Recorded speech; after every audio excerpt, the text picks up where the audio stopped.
জাহেল যুগে কাফের মুশরিকরা দেব দেবীর নামে কোরবানি করত।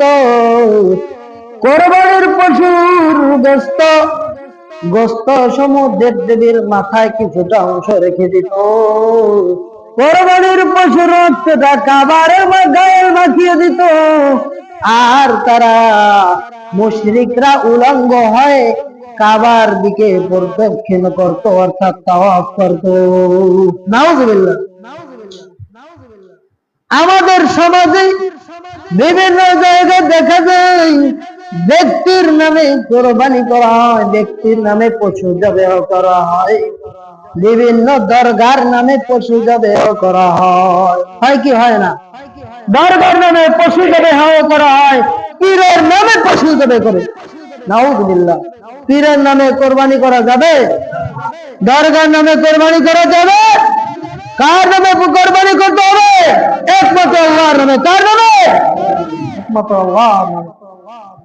এজন্য আল্লাহ সুবহানাহু ওয়া তাআলা কোরআন কারীমে স্পষ্ট ভাষায় ঘোষণা করে দিয়ে বলেন, হুররিমাত আলাইকুমুল মাইতাতু, তোমাদের জন্য আল্লাহ সুবহানাহু ওয়া তাআলা হারাম ঘোষণা করে দিয়েছেন মৃত্যু জন্তু, ওয়াদামু, আর তোমাদের জন্য হারাম করে দিয়েছেন রক্ত, ওয়ালাহমুল খিনজির, আর শুকরের গোশতকে তোমাদের জন্য হারাম ঘোষণা করে দিয়েছেন।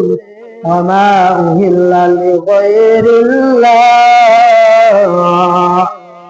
আর যে পশু আল্লাহর নাম ছাড়া জবেহ করা হয়েছে ওই পশুকে তোমাদের জন্য হারাম করা হয়েছে। নাউজুবিল্লাহ। আল্লাহর নাম ছাড়া কোন পশু জবেহ করা যাবে? নবী আলাইহিস সালাম বলেন, লাআনাল্লাহু মা যাবাহা লিগায়রিল্লাহ, আল্লাহ সুবহানাহু ওয়া তাআলা ওই সকল ব্যক্তিদেরকে অভিশাপ দিয়ে থাকেন যেই ব্যক্তি মা যাবাহা লিগায়রিল্লাহ, যেই ব্যক্তি গায়রুল্লাহর নামে পশু জবেহ করে, গায়রুল্লাহর নামে কোরবানি করে। নাউজুবিল্লাহ।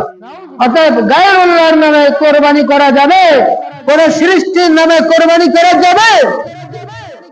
আমাদের সমাজে একটি বিভ্রান্তি দেখা গিয়েছে। বিভ্রান্তিটা হচ্ছে, কেউ কেউ বলে অমুক ব্যক্তির নামে কোরবানি করব, অমুক ব্যক্তির নামে অমুক ব্যক্তির ভাগে কোরবানি করব। যেমন 7 ভাগে যেই ব্যক্তি কোরবানি করে বলছে অমুকের নামে কোরবানি করব, আমার দাদার নামে কোরবানি করব, আমার চাচার নামে কোরবানি করব। এই নামে কোরবানি করব এই বলে আস্তে আস্তে অনেক মানুষ ছোটকাল থেকে দেখে আসছে, বলতেছে নামে কোরবানি করবে। শুনতে শুনতে বুঝতেছে কোন ব্যক্তির নামেই কোরবানি করতে হয়, কিন্তু কখনো মাথায় আনতেছে না যে আল্লাহর নামে কোরবানি ছাড়া কোন গায়রুল্লাহ কোন ব্যক্তির নামে কোরবানি করা যায়। এই জন্য আল্লাহর নামেই কোরবানি করতে হবে। 7 ভাগে যে কোরবানি করে, এই জন্য কোরবানি করার পূর্বে পশু জবেহ করার সময় কি করে, 7 জনে যদি পশু জবেহ করে 7 জনের নাম লিস্ট করে, যে 7 জনের নাম লিস্ট করার পরে তারপরে কোরবানি করার সময় কি সেইগুলো দেখে তারপরে কোরবানি করে, পশু জবেহ করে। করে কি করে না? করে না? এটা জায়েজ রয়েছে। কেমন জায়েজ রয়েছে শোনেন।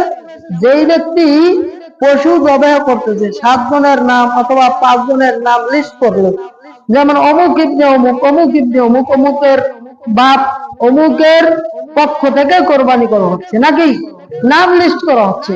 নাম লিস্ট করার পরে ওই ব্যক্তির ওই নামগুলো স্মরণ করে এরপরে বলে বিসমিল্লাহি আল্লাহু আকবার, এরপরে কোরবানি করে কার নামে?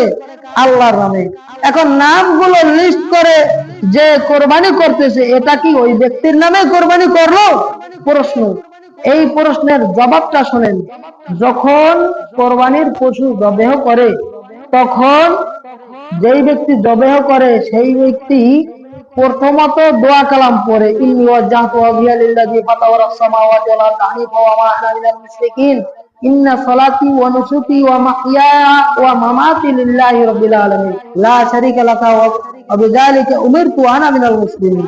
এইভাবে দোয়া করার পরে তারপরে বলে আল্লাহুম্মা, কোরবানির পশু যেই ব্যক্তি জবেহ করে ওই ব্যক্তি বলে আল্লাহুম্মা মিনকা ওয়ালাকা। ওয়ালাকা বলার পরে 7 জনে বা 3 জনে বা 5 জনে যে কোরবানি করতে সেইগুলোর নামগুলো স্মরণ করে দেখে যে কারা কারা কোরবানি করতেছে। এরপরে বিসমিল্লাহ আল্লাহু আকবার বলে কোরবানির পশুটা জবেহ করে। তার মানে কি ওই ব্যক্তির নামে কি কোরবানি করা হয়েছে? ওই ব্যক্তির পক্ষ থেকে কোরবানি করা হয়েছে। ব্যক্তির পক্ষ থেকে কোরবানি হতে পারে, কোন ব্যক্তির নামে কোরবানি করা হতে পারে না। কোন ব্যক্তির নামে কোরবানি হলে আল্লাহ সুবহানাহু ওয়া তাআলা ওই ব্যক্তিকে লানত করে, নাউযুবিল্লাহ। ইতিপূর্বে মক্কার মুশরিকরা দেবদেবীর নামে বিভিন্ন মূর্তির নামে পূজা করত, মূর্তির নামে কোরবানি করত। তাহলে তাদের সাথে তাল মিলিয়ে কোন মুসলমানের বাচ্চা তাদের নামে কোরবানি করতে পারে? নাম দিয়ে কার নামে কোরবানি করতে হবে? আল্লাহর নামে। কিন্তু ব্যক্তির পক্ষ থেকে কোরবানি করতেন। কার পক্ষ থেকে? ব্যক্তির পক্ষ থেকে। যাই হোক, আশা করি বিষয়টা বুঝতে পেরেছেন নাকি? তাহলে কোরবানির আরেকটি শিক্ষা হচ্ছে একনিষ্ঠতার সাথে কোরবানি করা। একনিষ্ঠতার সাথে কোরবানি করতে হবে। একমাত্র আল্লাহর সন্তুষ্টির জন্য কোরবানি করতে হবে। তার মধ্যে কোনো ভেজাল থাকতে পারবে না। থাকতে পারবে? আমাদের সমাজে একটা বিষয় রয়েছে, মানে অনেকে কোরবানি করতেছে, এখন টাকা পয়সা তো আমার আছে, আমি যদি কোরবানি না করি তাহলে মানুষে কি বলবে, অমুক লোকে কি বলবে, অথবা আমার সন্তান আদি রয়েছে, এখন অন্যান্য লোকেরা তো কোরবানির গোশত খাইতেছে, এখন আমি যদি কোরবানি না করি আমার সন্তানরা কি করবে, সন্তানরা কিভাবে খাইবে, তাহলে গরিব, আমি তো ধনী মানুষ, গরিব লোকেরা তো আমার কাছে কোরবানির গোশত দিয়ে আসবে না, আসবে, তাহলে তো আমার কোরবানি করা দরকার। এই উদ্দেশ্য করে কেউ কোরবানি করে, তাদের কোরবানি কি কবুল করা হবে? অনেক ব্যক্তি কোরবানির পশুটাকে সাজিয়ে তারপর রাস্তায় দেখিয়ে মানুষকে দেখানোর জন্য কোরবানি করে পশুটা ঘুরায়। এরকম সমাজে পাওয়া যায় কি যায় না? বিভিন্ন জায়গায় এগুলো জায়েজ নেই। আছে দেশ? আল্লাহ সুবহানাহু ওয়া তাআলা কোরআন কারীমে স্পষ্ট ভাষায় ঘোষণা করে দিয়ে বললেন, আর তাদের গোশত আল্লাহর কাছে পৌঁছে না, ওয়ালা দিমাউহা, তাদের রক্ত আল্লাহর কাছে পৌঁছে না, ওয়ালাকিন ইয়ানালুহু তাকওয়া মিনকুম, আর তাদের শুধুমাত্র পৌঁছে তাকওয়া, আল্লাহকে ভয় করে আল্লাহর সন্তুষ্টির উদ্দেশ্যে। কতটুকু আল্লাহর সন্তুষ্টি রয়েছে, কতটুকু আল্লাহর ভয় করে তারা কোরবানি করতেছে, এইগুলো আল্লাহ সুবহানাহু ওয়া তাআলা দেখবেন।